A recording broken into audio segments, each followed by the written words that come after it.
The heart, when it's coherent, tends to produce an external magnetic field that's up to 3 meters wide. Now you got a Wi-Fi signal. Mm-hmm. Now, when you have a coherent brain, the brain could actually lay the information on that signal. And the thought of your wealth or your health can be carried on the frequency of that heart emotion. Emotions are the end product of an experience, right? Epigenetics says it's the environment that signals the gene. If the environment signals the gene and the end product of an experience in the environment is an emotion, that person's signaling genes ahead of the environment. And now they're biologically believing, behaving, and actually becoming that person. So if the person sustains that state, and we look at novice meditators that come for a week, and 90% of them, and the metabolites, not just a few, the majority of the metabolites and novice meditators suggest that their body's in a different life. We keep using this term heart coherence. I know there's a part of my audience going, okay, what is that? My understanding of heart coherence essentially physically means that your breathing and heart are actually in unison at one point and that you sustain that over a duration of time. Elaborate on that and go for it. Coherence is rhythm. It's a cadence. And when you're in fear or you're in survival and your heart rate increases and your respiratory rate increases, your brain waves go up into this aroused state, right? And people spend 70% of their life anticipating the worst case scenario that's going to happen in their life and prepare for the worst. Chronic stress does what? It causes us to hold our breath. All right. So we found, in our research and working with the HeartMath Institute and also some of the stuff we've been doing, that if you slow your breathing down, you slow your brain waves down. And if you teach your body to move out of survival, there's only one other thing it wants to do. It wants to create, right? So now just imagine a big drum. And now you're so contracted that you can't hit that drum. And as you learn and teach a person how to convert from that fight or flight nervous system to the nervous system of relaxation, the heart actually starts to bloom. And when you place your attention on your heart, we have the data. I can say this emphatically. And when that heart starts to beat in rhythm, it starts to inform the brain that it's time to create. Like taking a big sheet and going like this, a wave of energy goes right to the brain. The brain goes right into alpha and says, it's safe now to create. Examine other possibilities. You're out of survival, right? So then as you hit that drum repeatedly, there's a wave of sound that's produced. And the more coherent it is, the more it can carry information, right? Or if you drop a pebble in the water and you drop another pebble in the water and you drop another pebble in the water, when your heart is coherent, there's a magnetic field. Do you have your own spiritual practice that you personally do? And how has that changed over the years? And how has that helped you and that sort of thing? So I'm trying to let people get a feeling of different things people do and how it can help them. Well, for me personally, when I wake up in the morning, I ask myself the same exact question every single day. And that question is, what is the greatest ideal of myself that I can be today? Now, there's enough science to support this concept that when we begin to become conscious of our unconscious thoughts, we begin to notice our unconscious habits and behaviors, and we begin to pay attention to our emotions. The fact that we are observing those aspects of the old self means that we're no longer the old self. We begin to become consciousness observing the old self. So my process is to become conscious of who I no longer want to be. And if 95% of who we are by the time we're 35 years old is a set of memorized behaviors, attitudes, beliefs, perceptions, and emotional reactions that function like a subconscious computer program, then it's entirely possible that we're unconscious most of our waking day, right? So then the hardest part about change is not making the same choices we did the day before.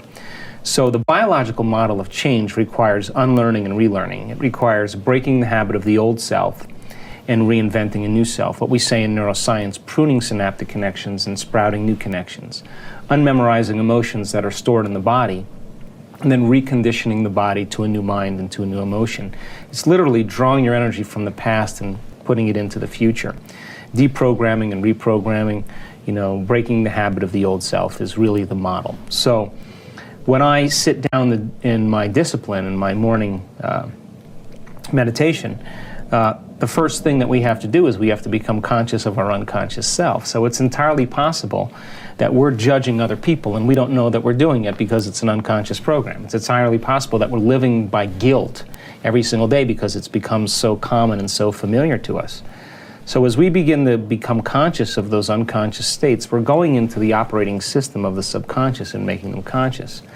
So the more we are conscious of those unconscious states, the more control we have on those later on in our day.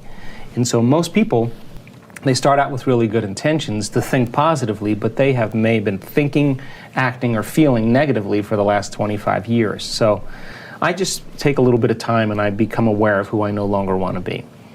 Then I begin to think about who I want to be when I open my eyes, what thoughts I do want to fire and wire in my brain, what behaviors I do want to demonstrate. And if you begin to contemplate or even mentally plan or rehearse your behaviors, if you do it properly, mental rehearsal shows that you begin to install the neurological circuits in your brain. So now the brain looks like the experience has already happened, or better yet, the brain is primed now for you to get your behaviors to match your intentions in your waking day.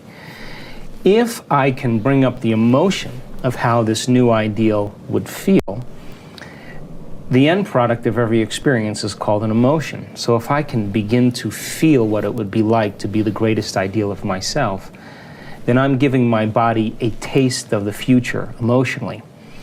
And the research shows that rehearsal both changes the brain as well as the body.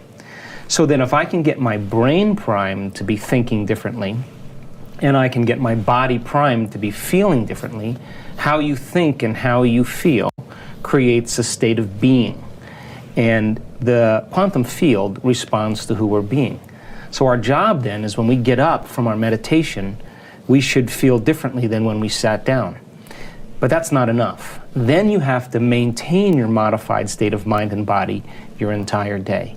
And if you do that properly and be greater than the conditions in your environment, to be greater than the emotional addictions and habits of the body, and be able to sustain that change for just a suspended period of time, get ready because something unusual is going to happen in your life. That's the law. And it always comes in a way that we least expect, because if we can expect it, it's nothing new. It has to rock our world. It has to catch us off guard. And when we see the effects of our change in our internal state being produced in our external world, we'll pay attention to what we did and we'll do it again.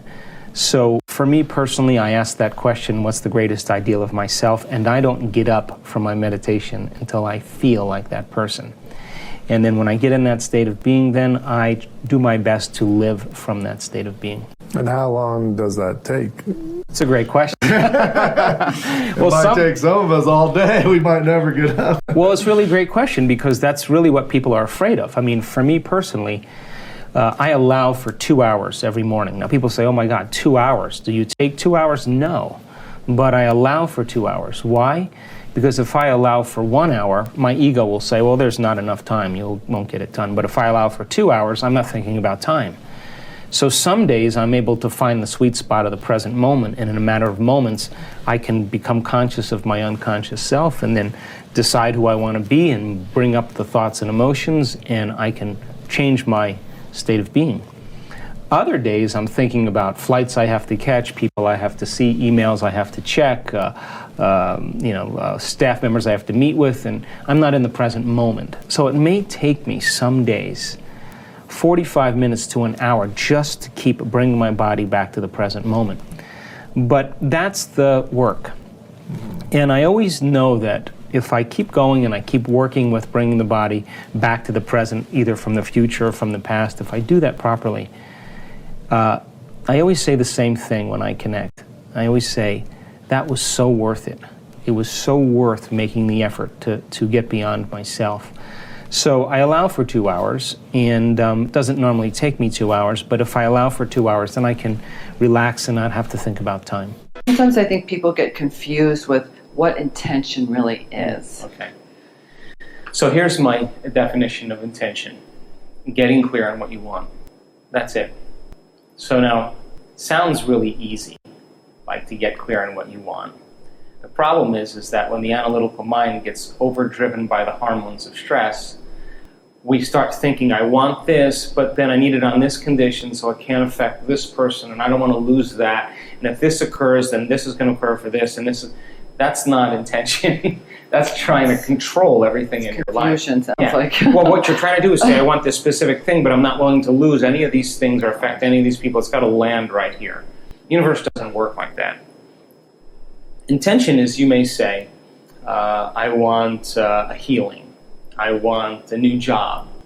I want a new relationship. Now, the moment you ask the question, the what-if question, what would it be like to be in love? What would it be like to have a new job? What would it be like to be in a new relationship, to do whatever, to be healed?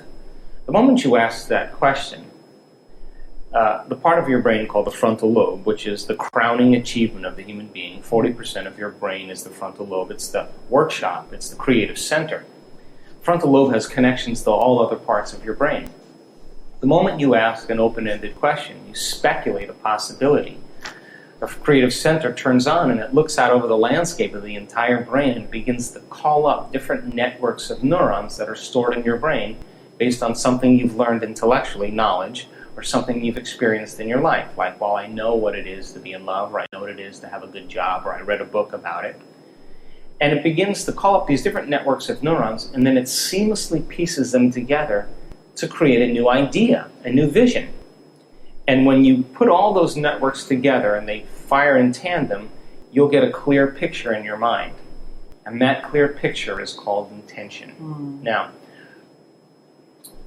the more you have conditions, or the more you have specifics about that job, like, for example, I want to make this amount of money more a year, I want to have health benefits, I want to have 3 weeks vacation, I want to travel, I want to work with great and unlimited creative people.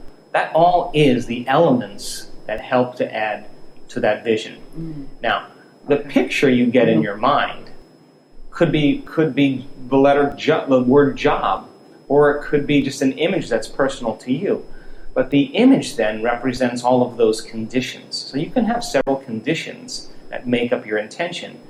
But the intention typically is a symbol. Like, you may see a retreat center that you may want to start, and you have a picture of it. But once you see that picture, the next thing that happens, you start to live that dream. The moment you start to take that dream and it turns into a living motion picture, now you're in that imaginary place. And what happens is, the moment it starts taking on form, and it starts taking on time, you start to experience it, and all the things you're going to do, you're actually living in that future, and your brain does not know the difference between the actual event that takes place in your life and what you're imagining in your mind. We call it mental rehearsal in my work, but you're literally rewiring yourself to the future. Now your brain relationship to feel love. You have to feel love so your relationship finds you. It means you can't wait to have your new job to feel empowered. You have to be empowered by the thought of your new job. So we're switching the model around, because most people wait for something outside of them to change how they feel inside of them. And when they feel better inside of them, they get relief and they say, I like you, you helped me with that. That's cause and effect. That's the old model of reality. What we're talking about here in the quantum model is causing an effect, which means then you are going to have to change how you think and how you feel before the experience occurs in order for the event to find you. So if someone is looking for love, they're not, instead of looking outside, they're going to think about who and what they want in a person that they can fall in love with. Exactly. That's intention. Right. Okay. So those are the waves that they're putting out. That's the information that they're putting out. Now, that information has to have a carrier, which is they better feel love.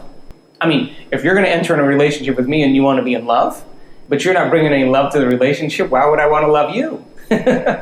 You'd have to bring that. So, like, if your personality creates your personal reality, and your personality is made up of how you think, how you act, and how you feel, the present personality who's listening to this show has created the present personal reality called their life. So if they wanted to create a new personal reality, a new life, they would have to start thinking about what they were thinking about and change it. starting to become conscious of their unconscious habits and behaviors and modify them. Now, here's the key.